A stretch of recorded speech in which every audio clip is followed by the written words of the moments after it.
I really mean it this time. Oh, are we here? Here we are. We're live. We're back. It always surprises, always catches me off guard. Hi, Rachel. Hi, Christian. Welcome to Thursday, everybody. Here we are at What's for Dinner. Yeah, and we've been talking about all things GLP-1. And Rachel, I was commenting earlier how it seems like every day or every other day there's a new article in the Wall Street Journal. That's the paper I'm getting right now, that has to do with GLP-1s. Mm-hmm. So it's been very interesting. There was an article about how for women who are getting married and they're going to these designer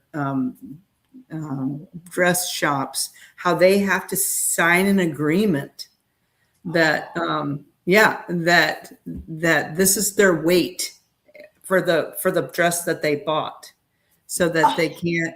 Yeah, that's fascinating, right? Because I fill in the gaps of what happens. They buy a dress, they take a GLP-1, a month later they're and then now. Yeah. So they're having to sign on the dotted line that this is my weight and that I tried the dress on and I'm good with that. So isn't that interesting? Yeah. There was another article about the change in the food industry and how GLP-1s are affecting the food industry. Mm-hmm. Yeah. It's also affecting the bariatric surgery space, less people are choosing bariatric surgery. So very interesting. So one day it'll be a personal one, and another one it'll have a business, money, financial aspect of it. It's all very interesting. Yeah. It's a hot topic. It's not going anywhere. And there's just more and more access to information around the medication, the societal pressures, how it's changing culture, how it's changing industry, economics. Mm-hmm. It's not isolated. This is what I think is so fascinating about this medication, right, or these groups of medications, is it's not just like something it's not like just a blood pressure medication where it's kind of just like in the medical world and it kind of sits there. This is like touching, it seems like every element of our culture, every element of life, of lifestyle. Right. Yeah. I think, didn't we read, what is it now? 1 in 10 Americans are taking a GLP-1. I don't know the statistics, but maybe you could plug that in real quick, Christian. Can you figure that out? Let me look it up. Yeah, look that up. But it is a significant number of people in America who are taking a GLP-1. So this is it's important to talk about and learn and and eyes wide open, right? Mm-hmm. Yeah. And that's what we're doing here with the podcast, right? We're wanting to, we've been doing this series on GLP-1s and GLP-1s done right. Talking more about what your prescription doesn't come with, So for people getting a GLP-1 from their provider or from a compounded pharmacy online, what's not shared or what information doesn't automatically come with that. And we're trying to, pull back the curtains a little bit and discuss this really important topic and help educate our listeners. And then also, kind of, offer the solutions and the support that we offer at Oregon Weight and Wellness, letting them, invite them into, maybe I would like a team of providers helping me transition both from the prehabbing stage before I take a GLP-1 all the way through my weight loss journey. And then on the other side through maintenance and sustainability. It's a long journey, and that's what we do. Yeah, that's what we do at Oregon Weight and Wellness. And it's really about improving overall health, right? Yeah. Because we really want to take the focus off the number on the scale. We had a patient today. I'm going to give another shout out to Christian. I like shout outs. Yeah. It was so beautiful because, this person was feeling a little defeated because the number on the scale didn't move. And we had a really good conversation about that and the different voices that, were so critical and maybe inviting that voice to talk a little bit more and just afraid of failure again because of the history that the person up and down in weight and dieting how different this is right now, and the journey, and then Christian was just so beautiful because he had the person repeat that. I think I'm going to say it right. Well, I'll maybe correct you you could. if you're wrong. Yeah. Okay. Oh, yeah. Go ahead.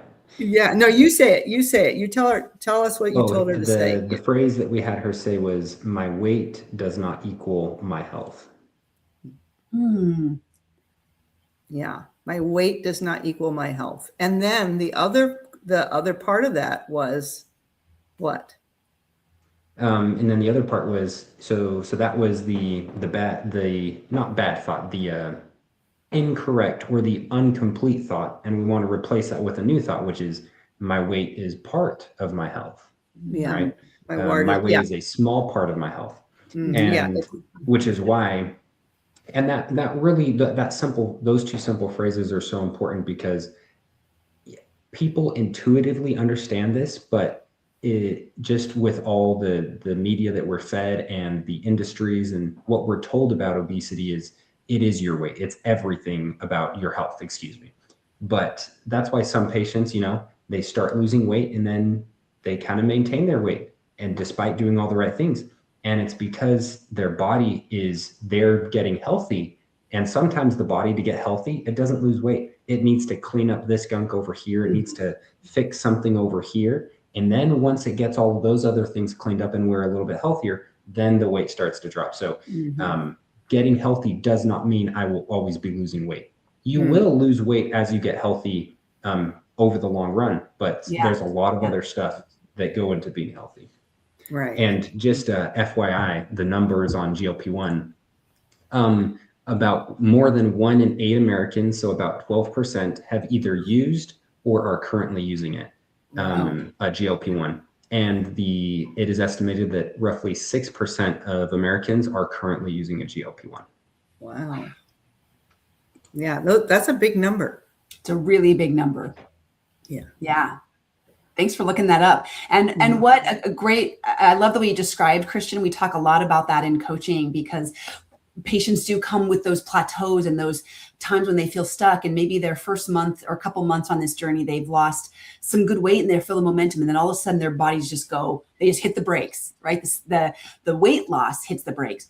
The health, and that's what we call the scale victories, and there are the non-scale victories. And people come in looking for just scale victories. That's what they think they're looking for. Really what they're looking for is what comes along with the health journey, is the non-scale victories. Right. Feeling better, more energy, sleeping better, my clothes are fitting looser, I have a little bit more energy, less brain fog. And that's that cleaning up system. Sometimes the body says, hold on, I can't drop any weight right now. I got to go do some stuff. I'll be back. And it like goes off into the background, right? And it's like beep, beep, boop, boop, beep, boop, boop. And it's doing all this stuff. and the scale's like, murr. And the person's like, no, right? I mean, that's right? Like that. I feel like that was just a cartoon way of beep, boop, beep, boop, beep, boop, beep. It's like who's the guy in the Emerald City? He's behind the curtain. Yes. Oz, the great Oz. The great Oz. And it's frustrating because the client is doing everything right. They've changed their sleep patterns. They're working on healthy nutrition. They're choosing the healthy choices. They're doing that walk in the morning or after work, or they're focusing on relationships. They're eating from a state of calm and rest rather than panic and chaos. All these changes, they're working. We know what's going on in the background, but the scale sometimes stay steady for a little while. And it's such a helpful reminder for all of us that, okay, yeah, my body is working, it is functioning, and it is healing. But it doesn't correlate identically. Right. Weight doesn't do this. Right. Right. It's not a linear deal. It's this kind of a deal. So that is just such an important point to make. I was thinking that, we want to, as the coach and the physician, we're interested in so much more than weight, right? We are interested in a person's overall health. I mean, we want their blood pressure controlled. We want blood sugar controlled. We want energy improved. We want them to sleep well, so there are just so many other ways that we can measure success, and we can't put all our eggs in that scale basket. Yeah. So it's so important. And it's just so important, there's so many things are going on in the body, so yes, there's the outside, and then there's the organs. Yeah. And then there's in the organs, the cells, and then there's in the cells, the organelles, and all of those things are getting healthier. So if we could kind of have this microscope, or it's beyond a microscope, to really look and see what's going on inside, we would see a lot of good stuff. Yeah. And so many different parts working. So many Go ahead, different Christian. parts. I was going to say, using AI here, we're so technological here. I was interested because we were talking about this, I love the non-scale victories and the scale victories, right? So I plugged into AI and I asked AI, I said, let's see, let me just read what I said. I said, hey, if you had to estimate what % of being healthy is losing weight or achieving a healthy BMI, we know that there's so many other aspects of being healthy: mental health, physical health, sleeping well, eating well, etc. And so I asked that to the AI, and so it analyzed all of the literature we have, and it estimated that only if you combined all that, it says a reasonable estimate is that achieving a healthy weight accounts for roughly 20 to 30% of overall health. So if that being said, then we need to help people realize that if you are gonna get healthy, that behind the scenes there, if you lose, let's say you lose some weight, and that's about 20 to 30% of getting healthy, then there is 4 to 5 times more many things happening in the background that you aren't aware of. Which I thought was interesting. So who knows if that percentage is accurate, because if you sleep better, it helps you have more energy so you can move more. So everything's interconnected. But if we had to separate it out, 20 to 30% it's interesting. is weight. That's not as much as everybody thinks. Right. And that's why I think, Rachel, and wouldn't you agree that's why it's so important to have to be coached and supported if somebody is going to take a GLP-1, because it's not just weight loss, right? It's not just weight loss. And can I just speak to that really quick? Because that's what I love about our team at Oregon Weight and Wellness. You have your role as a doctor and I have my role as a coach, but we both speak the same language. So people are getting that coaching and helping support in their physician visits as well. They're not just getting the doctoring, right? And so we're both speaking the same language. These conversations, it's because we're aligned in this lifestyle change. And so a patient, when they're seeing you, when they're visiting with me, when they're meeting with Melissa, our yoga, they're getting those touch points all along. And I want to remind people, and here's the deep value that people don't realize, and they always realize it toward the end of their coaching or as they're entering maintenance. They look back at the journey and they realize, it was never the destination. It was the journey, because the change, the process is the journey. That is where the change happens. So Christian, when you're speaking about all these other changes that happen, it's also happening at a psychological level, at an emotional regulation level. We're talking about lifestyle things too, like relationships, and because you can't talk about health and well-being without talking about life. I'm a life coach also. And those changes, they change alongside nutrition. You think that what you feel at stress at work doesn't connect with your sleep or with your eat. It's all connected.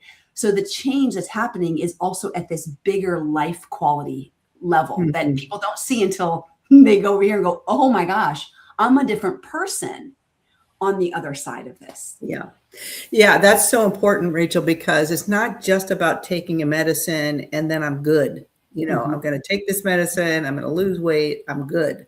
There's so much more involved. And that's what you're talking to. We have to talk about, yes, your relationship, you know, what the environment looks like at work. What's the environment look like at home?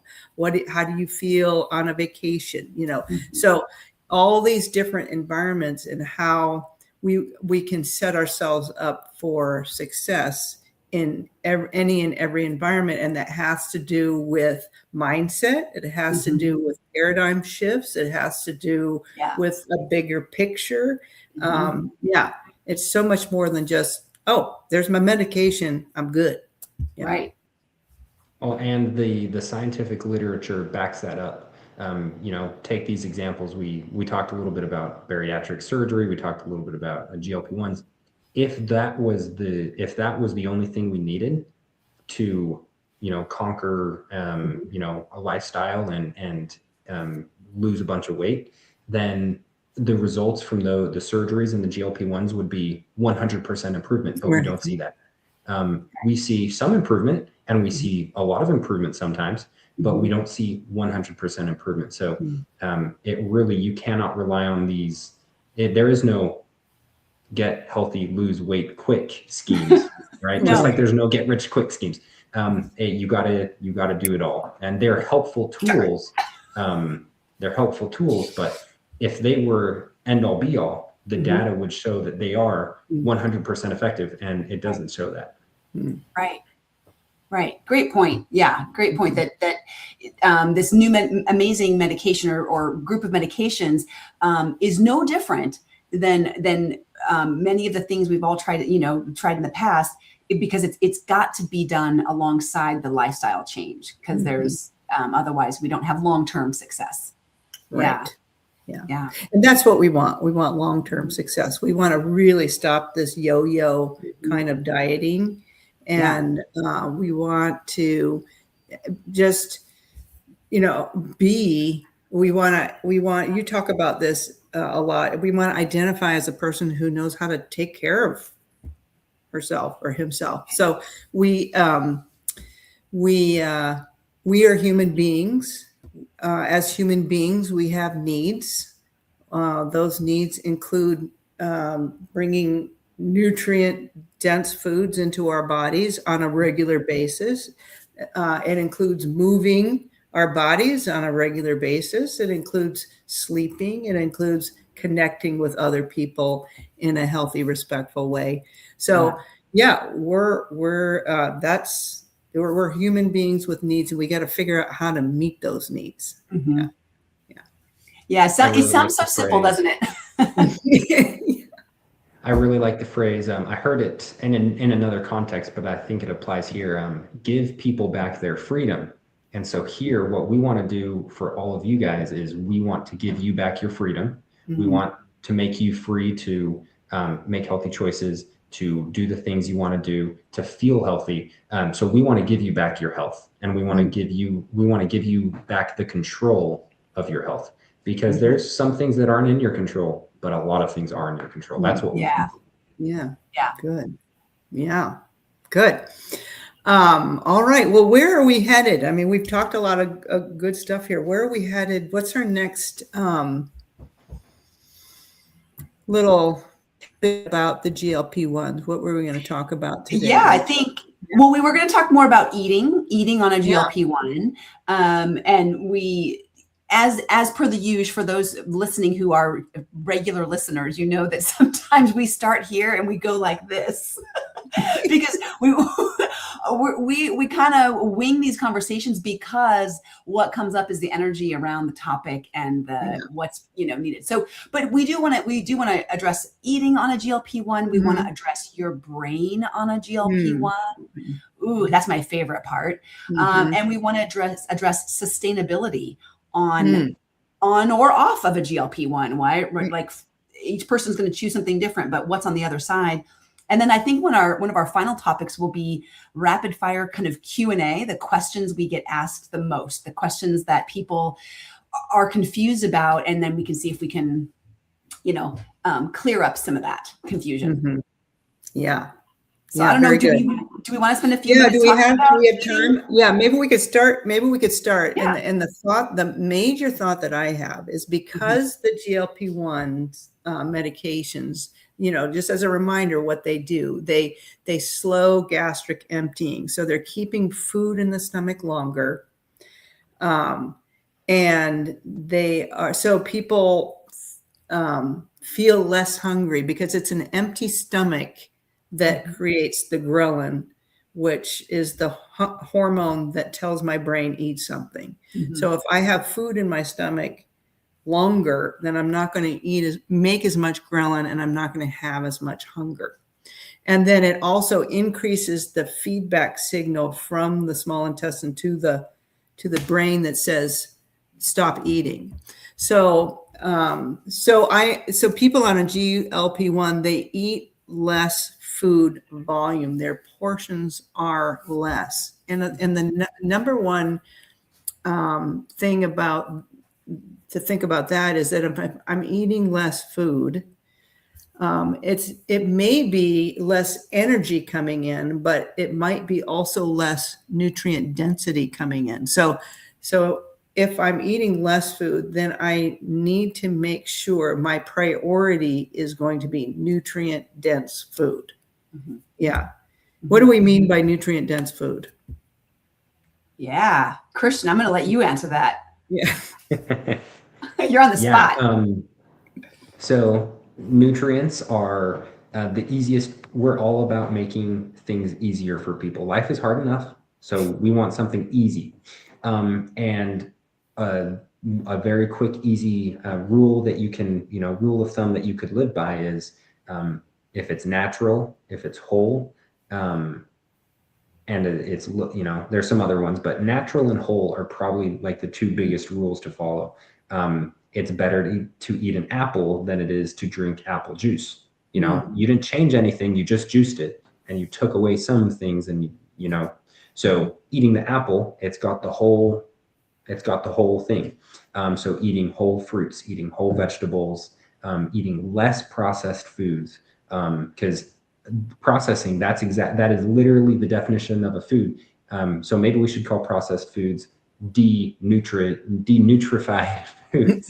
Yeah. Freeze-dried fruit, but instead of taking out the water, you take out the nutrients. So we don't want processed foods because those have taken out a bunch of nutrients along with the stuff that they're doing. So whole foods, natural foods, foods that grow on trees, foods that grow in the ground. And then with protein and meat, we want protein and meat that has eaten foods that grow in the ground, fruits that grow on trees, that has eaten whole natural foods. Yeah. Yeah. Right. Yeah. I think that's right. We want slow food rather than fast food. So I think we've said before, and maybe we can, maybe this is where we can finish this thought, but carry it into our next. Okay. Yeah. So we want, like Christian was saying, we want slow food. We want food that's seasonal as much as possible. We have so much seasonal. Right now it's the best time to be eating tomatoes off the vine and zucchini and all your vegetables in your garden that you're growing. So seasonal, local because it's going to have more of that healthy bacteria for my gut, and it's going to be grown in the season of the sun that I am in, so which is great. And then it's organic, maybe, because in that I want it to be grown in nutrient rich soil, so that because if the nutrients aren't in the soil, they can't get into the plant. And then I want to make it whole, because when we ultra process foods, like Christian said, we really take the nutrients out of them. We take fiber out. We take a lot of the nutrients out. So we want to eat slow food that is nutrient dense: vegetables, fruit, nuts, seeds, grass-fed, free-range, wild animal products, So fish and eggs and things like that. So yes, all those things are legumes, lentils, tofu, so all those nutrient dense foods, because I'm not going to be able to eat a lot of them. So, but my body needs them on a regular basis every day to run the cellular function. So I want to lose weight and get healthier.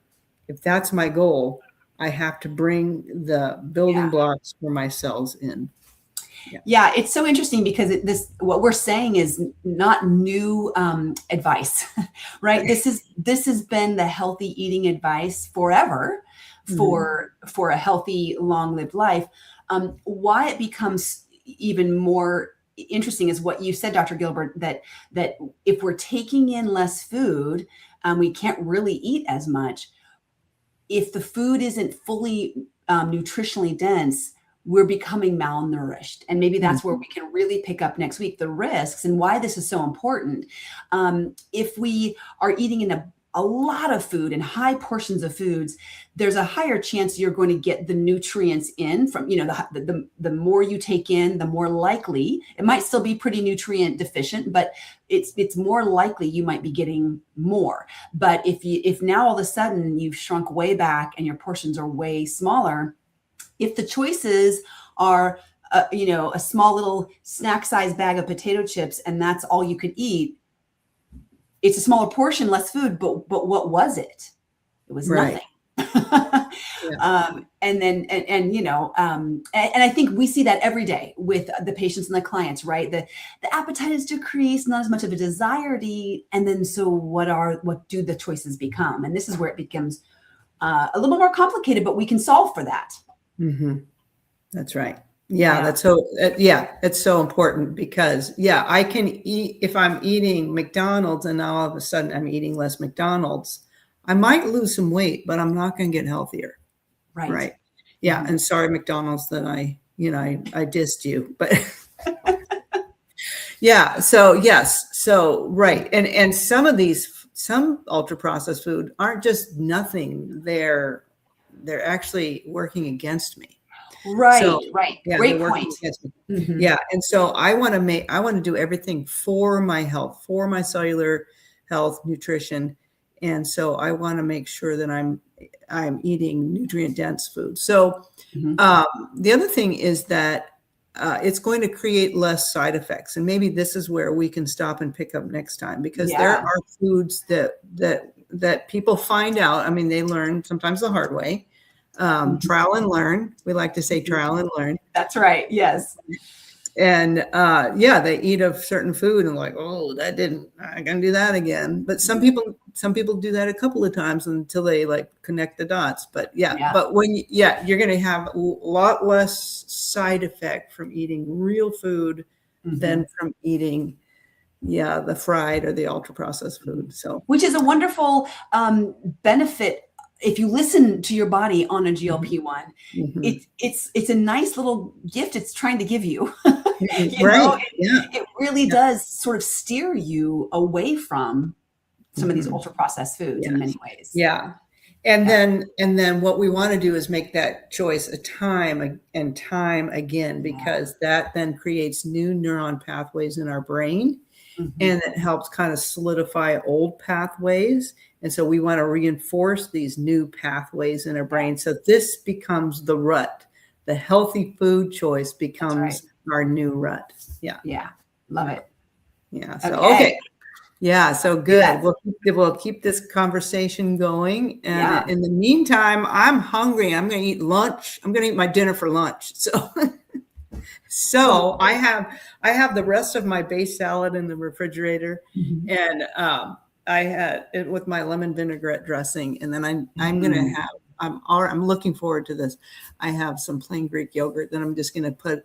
I have some psyllium and flax, ground flax, and chia that I'm gonna throw in there with just a splash of lemon juice and a little bit of honey, just a little bit. And that's like a dressing. Yeah. Yum. That sounds, you made my mouth water. Yeah. Yum. Yeah. So what's for dinner for you, Rachel? Also a big giant base salad. And I'm excited about how many things are in it. Like these fresh mushrooms I just got from Trader Joe's that are like snap fresh, they like pop when you break them in half or when you cut them. and arugula and beets and carrots and cabbage and dried edamame. And I've got some air fried tofu, and I'm so excited to eat it. I'm so hungry. It's time for lunch, y'all. Yeah, let's skip lunch, go straight for dinner. Right. How about you, Christian? Do you have any ideas? Yeah, no idea what it's going to be, but I just yesterday went grocery shopping, and picked up some sweet potatoes. And I'm a sucker for sweet potatoes. They're super tasty. I'm thinking, I had a dish last week, which was rice, some sweet potatoes, some beans, and some bell peppers chopped up. And you just kind of mix it together, and it was actually really tasty. So maybe that's what it'll be. There you go. Okay, it doesn't have to be a recipe. You just toss things together. You just right? throw it together. Exactly. Exactly. All right. Very good. All right, friends. Thank you for joining us. We'll see you next week. Thanks, guys. See ya. Stay healthy. Bye.